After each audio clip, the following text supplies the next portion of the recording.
Kung napapansin ninyong matamlay ang inyong mga alaga, maaaring sila ay nakakaranas ng vitamin B deficiency.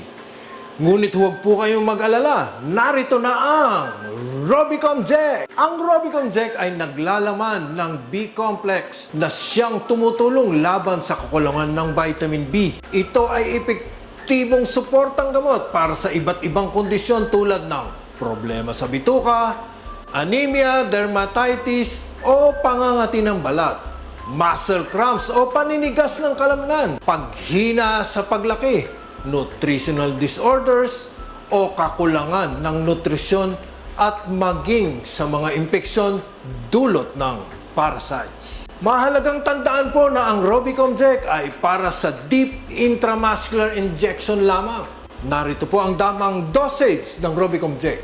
Para sa baboy, mag-inject na 1 to 2 ml 2 beses kada linggo. Para sa aso, ang dosage ay 0.25 hanggang 0.5 ml 2 beses kada linggo. Para sa manok panabong, mag-inject ng 0.25 ml 2 beses kada linggo. At para naman sa baka, ang dosage ay 3 to 4 ml 2 beses kada linggo. Kaya para sa pangkalatang kalusugan at sigla ng inyong mga alaga, lalo na kung sila ay nakakaranas ng mga nabanggit na kondisyon, pagkatiwalaan ang Robicom Jack! Robicom Jack, tulong para sa sigla at kalusugan. Robicom Jack, B-complex na maasahan para sa alagang malakas.